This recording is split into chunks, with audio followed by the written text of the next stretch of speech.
What is up, everybody? Can you please explain the MELD score? I've never heard of it in Canada from my doctor. Yeah, so basically, your MELD score is what tells your doctor, the severity of how bad your liver disease is. Um,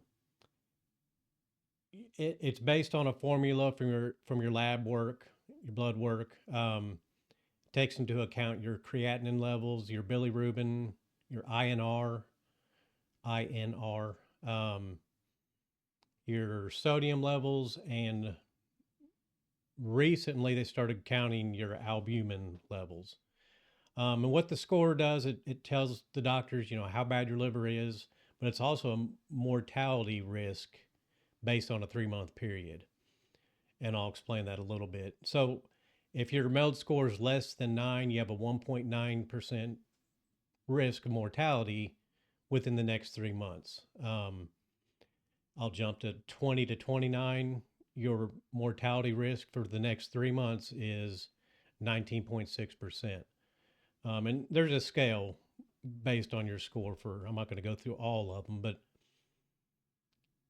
you know, the higher the score, the higher the risk of mortality. And it's truly based on a 3 month period. So if you wanted an accurate mortality rate forever, you'd have to go every 3 months. But the higher your score is, the more often they check for your MELD score, to see if it's going up drastically or possibly going down, hopefully.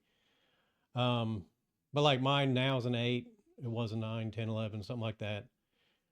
They would only check me once a year, maybe every 6 months. But the higher it is, you might go monthly and get it checked.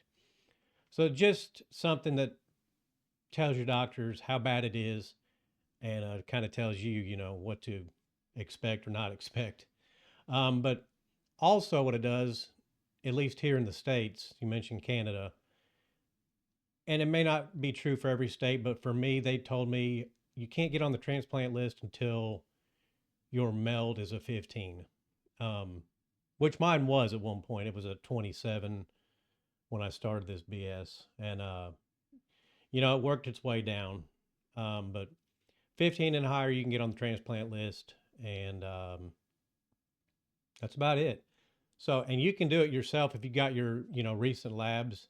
Just Google MELD score calculator, plug in your numbers and it'll tell you what it is. So, hope that helps. Peace.